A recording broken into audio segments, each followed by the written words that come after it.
Hello, welcome to this channel named Guru Govind. Here we will cover all the NCERT books from standard 6 to 12th to benefit students of respective standards, state PCS aspirants, UPSC aspirants, and aspiring educators. In this playlist, we will cover humanities of standard 6. This is a brief introduction of myself. My name is Govind Purohit. I am from engineering background. I've completed my Bachelor of Arts as well. I have 6 years of teaching experience to CBSE and IGCSE student. Let's get started.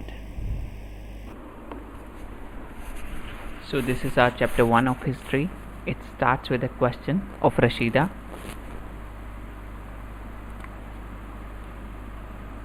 As Rashida sat reading the newspaper, suddenly her eyes fell on a small headline, 100 years ago. How, she wondered, would anyone know what had happened so many years ago?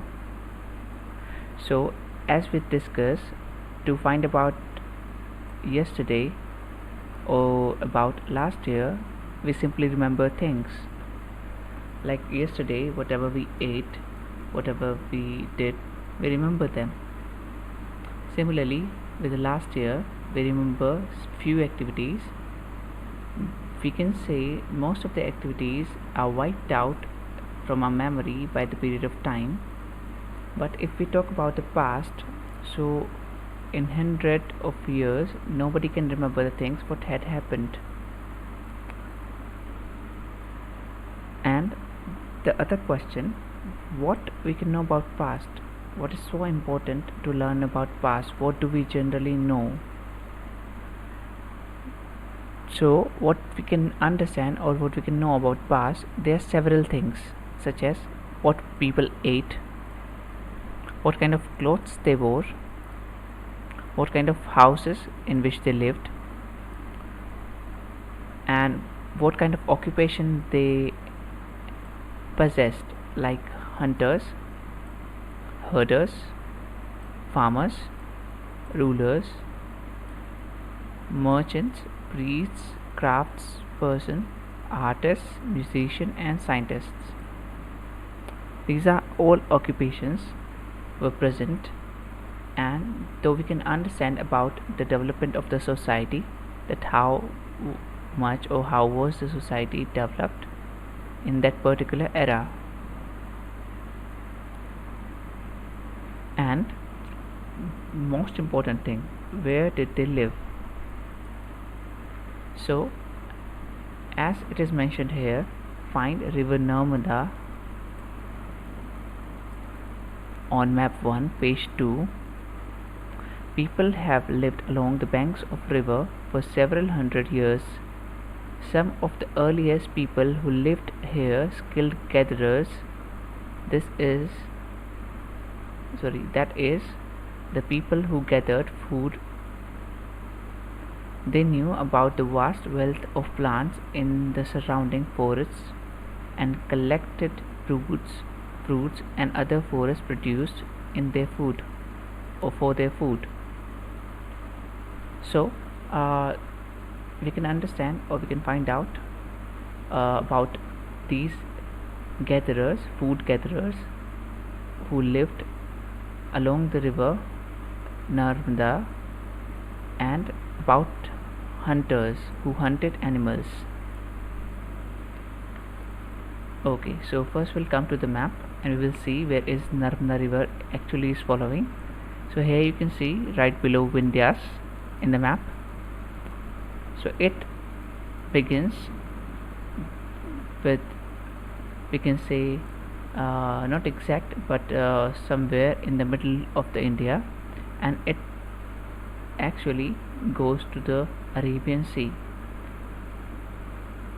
So that's how it is, and we can just get a brief idea of geographical location of this river. So this is below Gujarat, and this is Madhya Pradesh. So this is in Madhya Pradesh and Gujarat, and some part of this is in Maharashtra.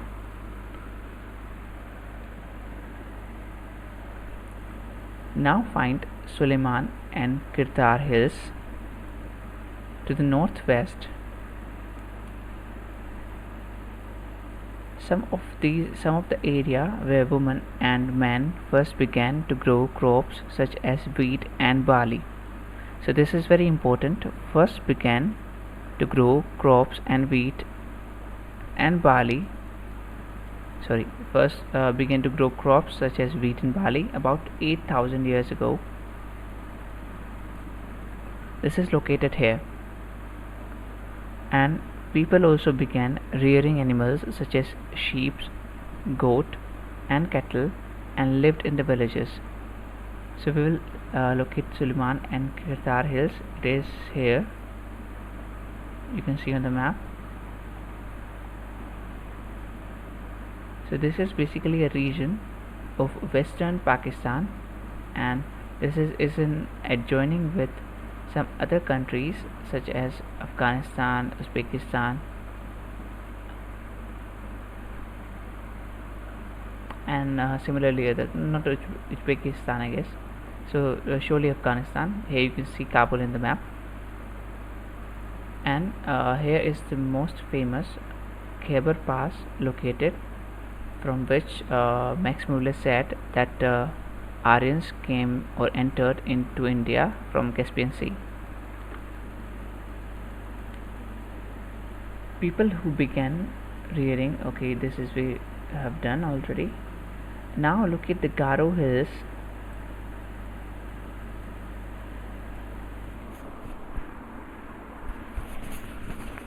Garo Hills to the northeast of India's. In central India, there were some of other areas where agriculture developed, and the places where rice was first grown. So rice was first grown in this area of northwest or north of Vindhyas. So Garo Hills are somewhere here.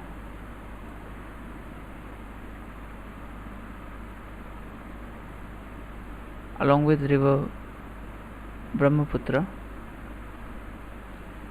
Okay, so these are Garo Hills. Now trace river Indus and its tributaries are smaller rivers that flow into a larger river. So basically there's a definition of tributaries. So 6th standard students who do not understand what these are, so to explain them, I can say that there are some rivers which flow and they emerge or they merge themselves into a large river, and these small rivers who submit themselves to the large river are called tributaries. So these are tributaries of Indus. They are very there are many tributaries such as Vyas, Satluj, Jhelum, Chenab, and others.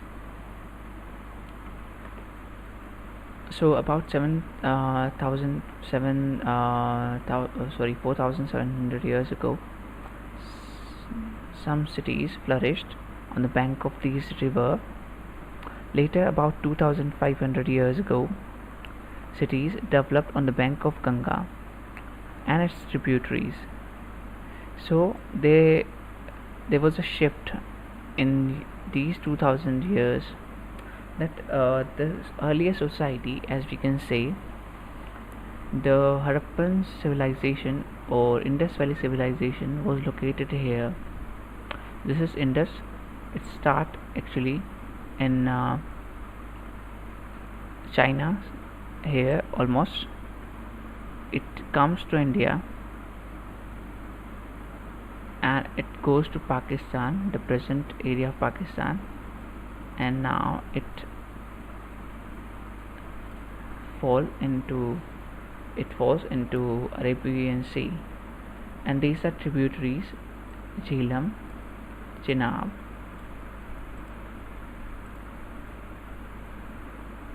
Ravi, Vyas, Satluj.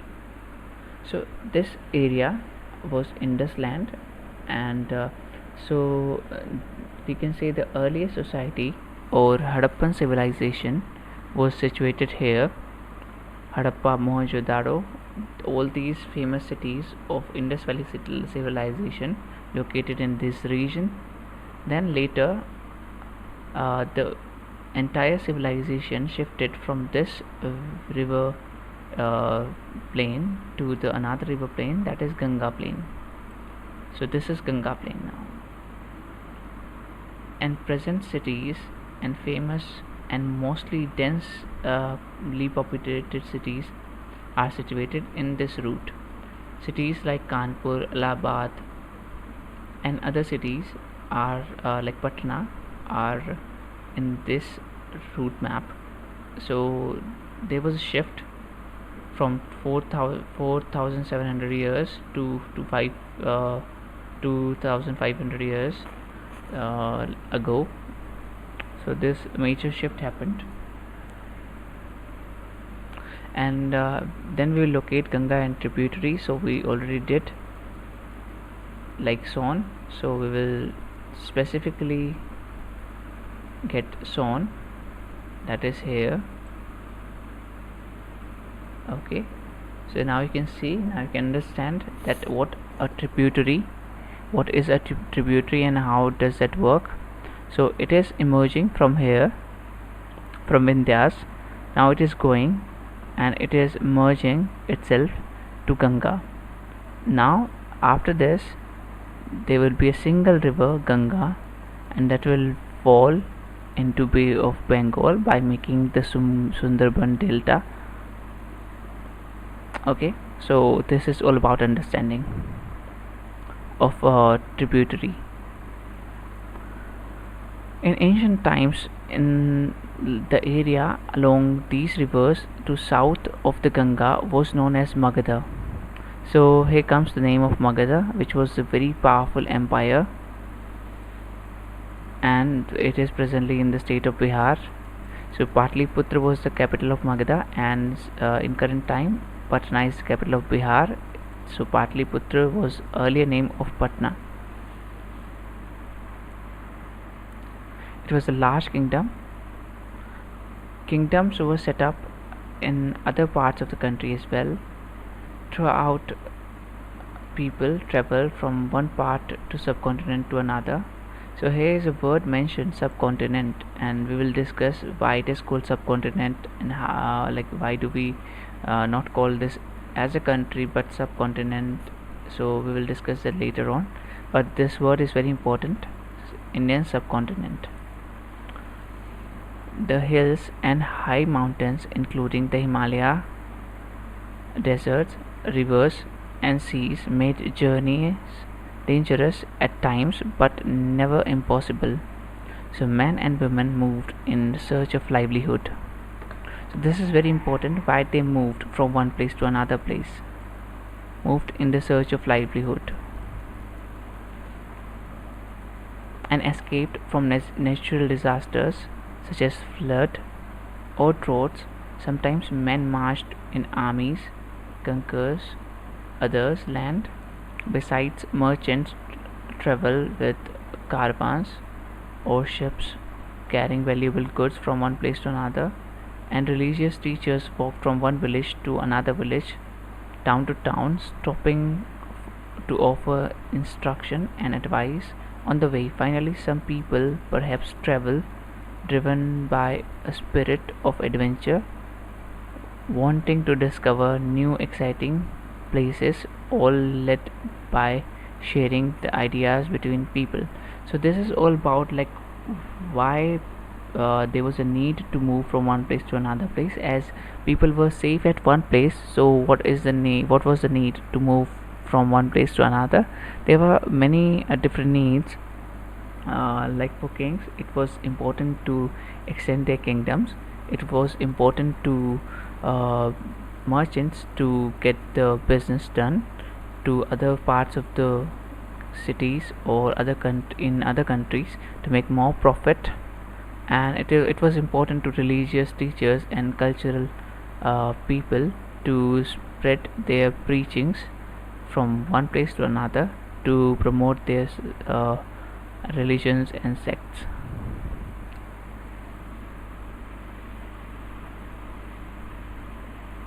So there was a question, why do people travel nowadays? So there are some similar reasons for the people like travel.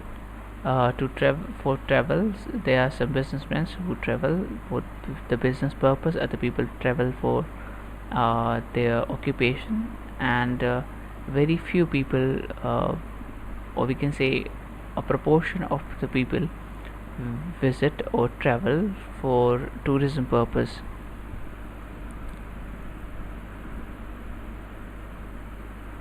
Now it says, look at map 1 once more and locate hills, mountains and seas from natural frontiers. So here comes the another term, natural frontiers. So what used to happen in earlier time, boundaries of any kingdom was naturally segregated from others.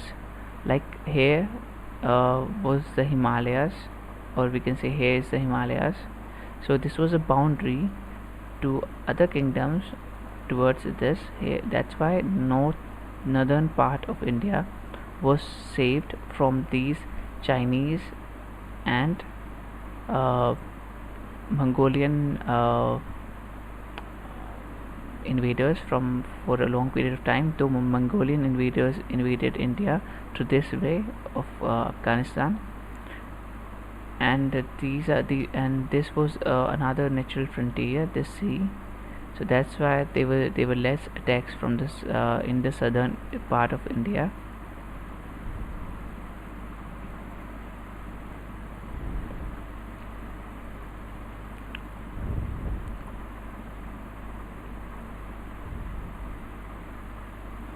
Okay, so the important thing is movements enriched people or enriched our culture. These movements, so movements made availability of anything from one place to another, and that's how it was a beginning of globalization that time. So people shared new ways of craving stones, composing music, and even cooking. So names of the land. Now if we come about the name of the land, or the land where we live in India itself, so two of the words we often use for our country, one is India and another is Bharat. How did we get these names? So we will learn here. The word India comes from the word Indus. So Indus is a river, as we have already seen in the map here. So here is a river Indus. This is mostly, like, the maximum part of this river is situated in Pakistan now, but earlier that was India. So people were densely populated around this region in ancient period. That's why this area was considered the country India where we live now. And by the reference of this river,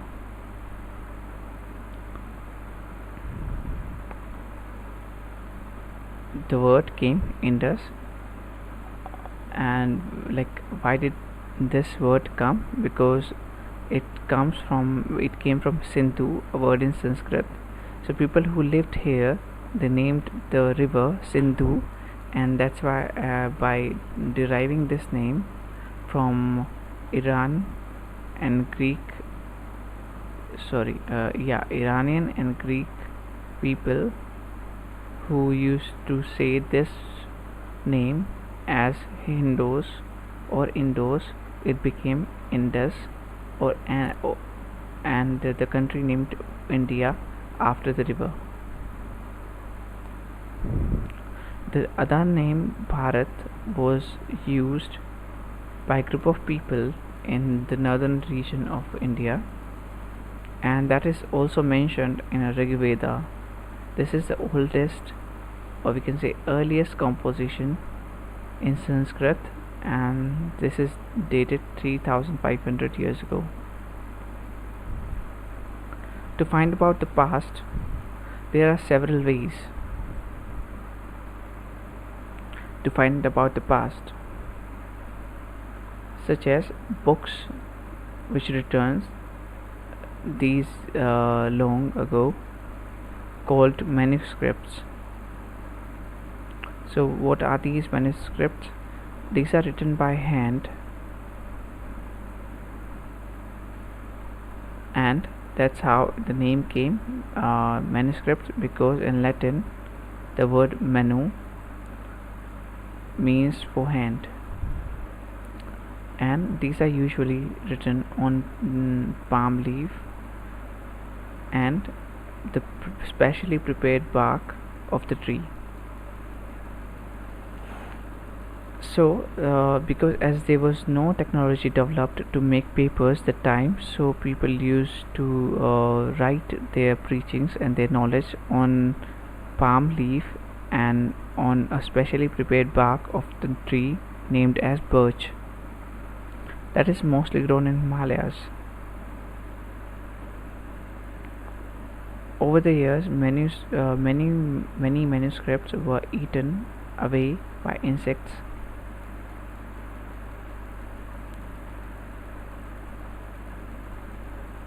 or destroyed.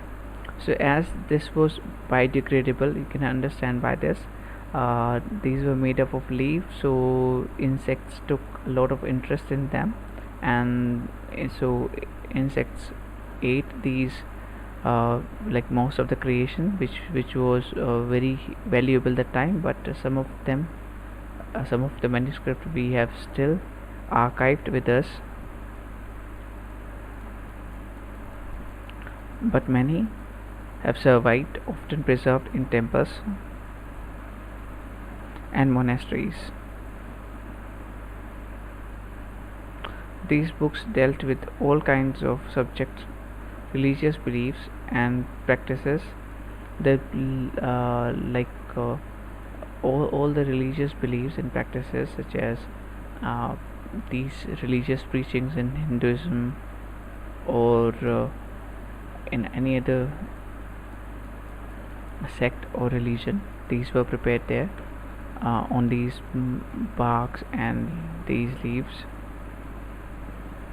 Besides, there were epics, poems, plays,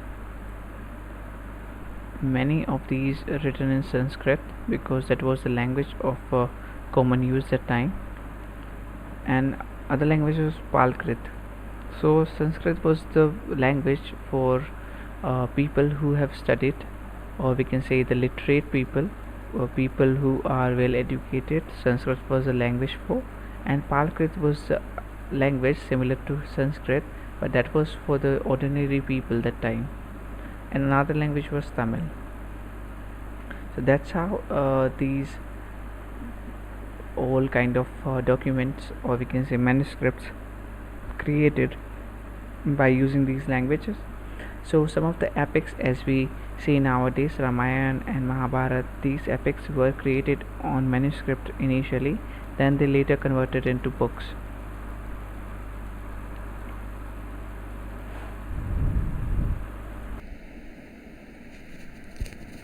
Hence manuscripts are one of the source of getting information of history. So other important sources are inscriptions. So inscriptions are actually the text written on hard surface, such as stone or metal. So these tells about orders of the king, or others like recorded victories,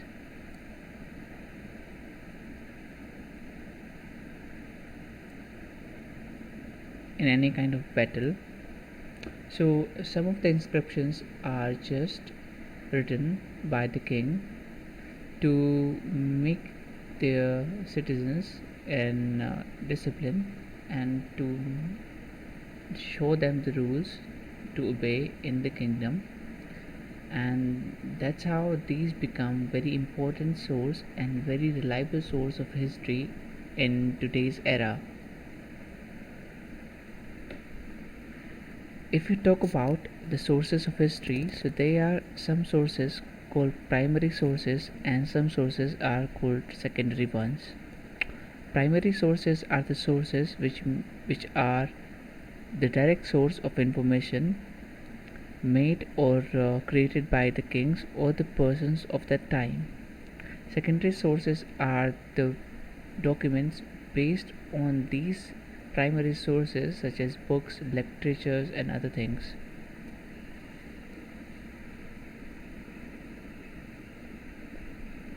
So, what was the advantage of writing on a hard surface? As you can discuss, if you will write on hard surface, so they'll long last for many years. That's how we can say manuscripts are eaten by these worms and all, but these inscriptions are still solid, and so we can get information from these. And people who study these things, these kind of old objects, for the study of history, to get knowledge or to derive knowledge from the Old Testaments, are known as archaeologists. So archaeology is a branch of history, but it is more about field work to get resources of history.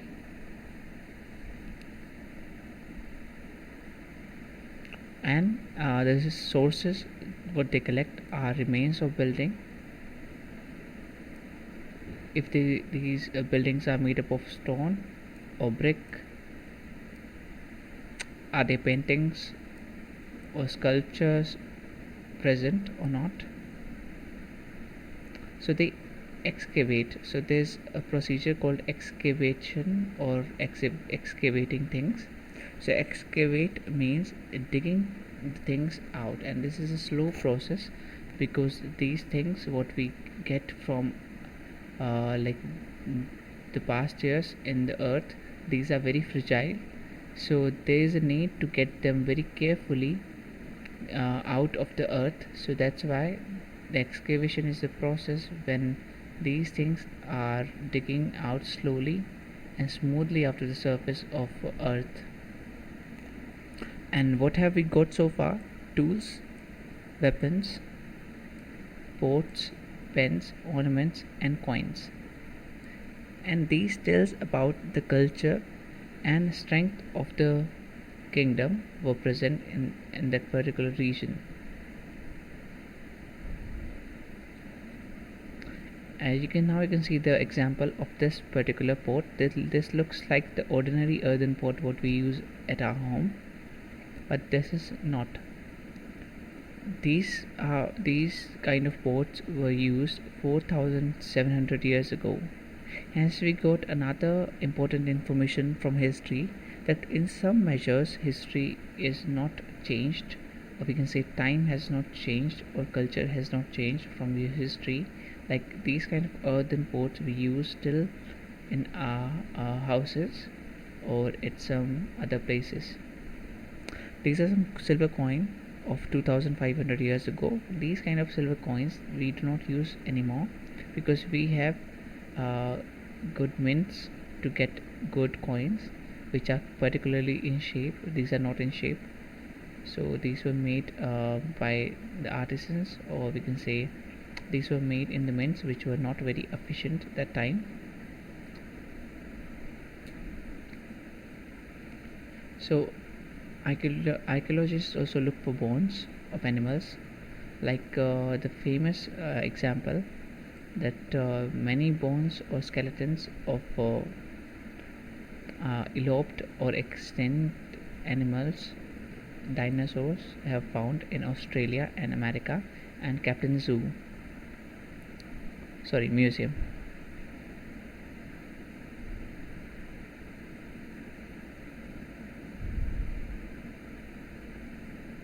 Okay, so and if we talk about how frequently archaeologists find thing, So generally they find different things, and that's how it depends on the kind of site they are dealing with. As Indus Valley civilization was a big kind of project, so many cities, like multiple cities, found one after another, and these were linked with each other. So that's how they found various things.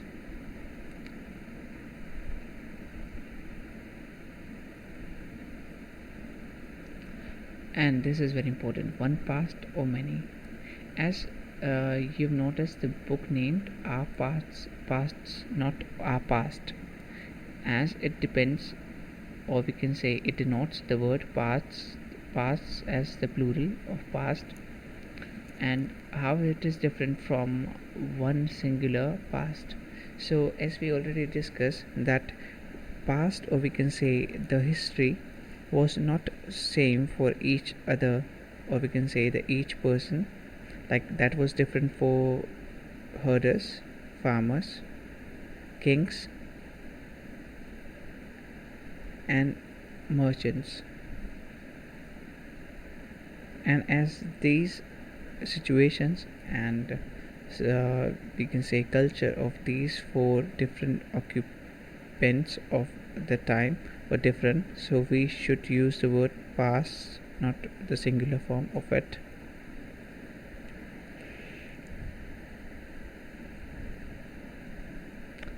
Likely the Andaman Nicobar Island people used to make their own food by fishing, hunting. They were self-dependent because there was no way that other people from the different world could reach to them, and people must have got that this is the entire world what they have seen.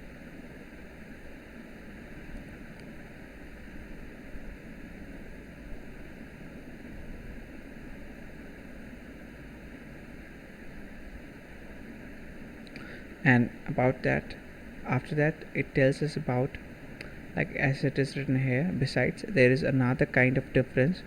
We know a great deal about kings and the battles they fought. So we know about the kings and battles, and how these old battles changed the world by the records what they kept, records of their glorious victories. Generally ordinary people such as hunters, fishing folks, gatherers, farmers, and herders, they didn't keep their records, or they didn't keep their records because they had nothing important to say, and they didn't have much resources and enough of time to write this all about and keep that safe. And this is another very important topic: what do dates mean? And like most of the people are aware of this, but since this is 6th standard book, and these are the students who are first time learning history as a separate subject, so dates are actually the month, day, and year.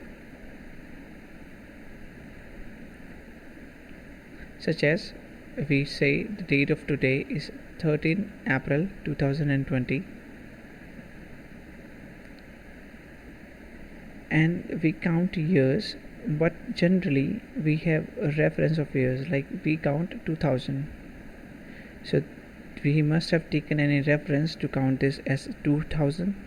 So we take in reference as the birth of Jesus Christ, founder of Christianity, very popular, known by every person on the earth, I guess.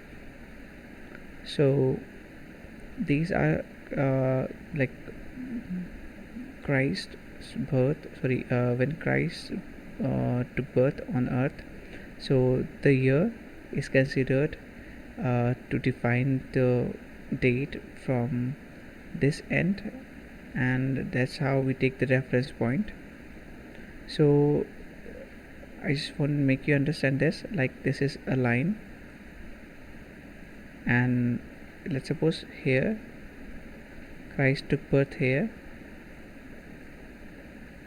So The line above this, they are called AD, and below that called BC.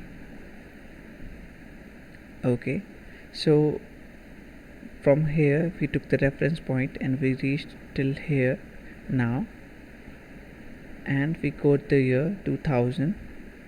So the reference point was taken 0. So 0 was the year, 0 years was taken as the Christ birth.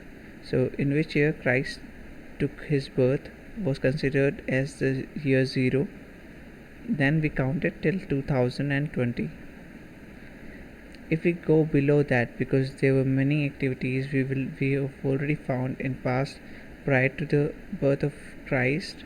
So these are all activity called as before Christ, and these were counted inversely.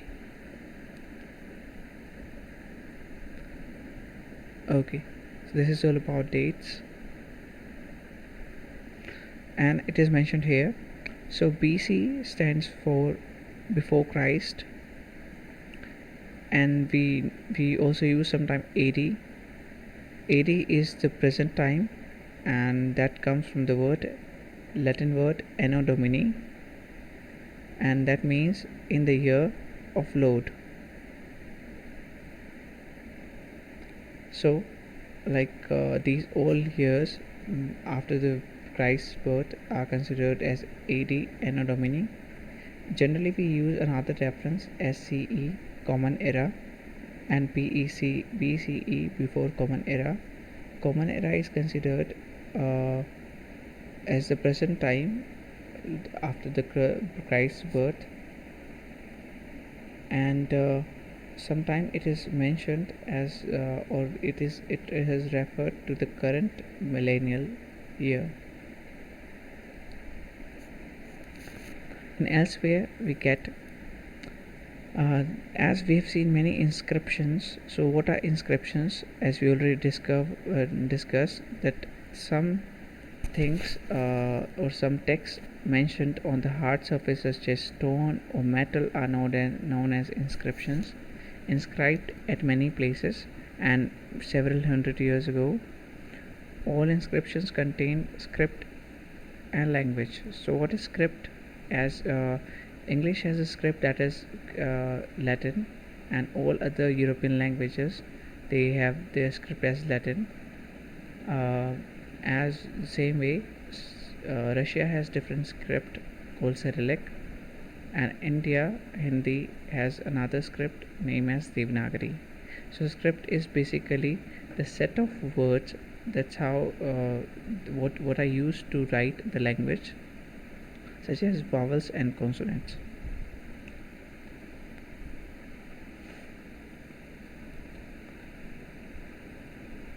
So scholars and so these languages are not usual what we see nowadays, but these can be understood by the scholars, and this process is known as decipherment.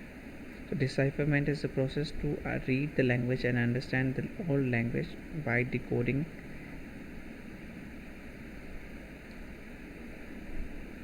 So a famous story of decipherment comes from Egypt, a country in North Africa where there were kings and queens about 5,000 years ago.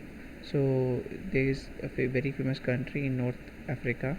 Everybody maybe knows about this. Egypt is famous for the longest river in the world named Nile, and it had queens and kings similarly to the Indus Valley civilization time about 5,000 years ago. So there's a town Rosetta in the north coast of Egypt. There is inscribed on a stone found contained three different languages. So these three languages were Greek and other two form of Egyptian. Scholars who could read Greek, because Greek was already language, or we can say Greek was already deciphered by the scholars, so they knew Greek, and by the help of these Greeks, they knew about the other two language of Egypt. These this as uh, the text was written on other important places such as Cresho of the kings and queens. So Cresho was the thing, or we can say these were coffins. These were the coffins where the kings and queens were kept for the longer time. But these are not called coffins because coffins are buried, but these are not buried anywhere. So by getting the Greek and Egyptian, they recorded language, so that this was a whole process, and that's how this chapter ends. The questions and answers for the students who study in standard 6 we will cover in the next video. And please like and comment below that if you like this video and what changes you think can be done in other videos of the series. Also comment about the language, that should I be completely be in the same language what I have done in this video, or should I be bilingual with other language such as Hindi. Please comment below to get these things, and if you have any kind of question regarding anything what you have missed or what I missed in this chapter, please comment below. I'll surely answer. Thank you.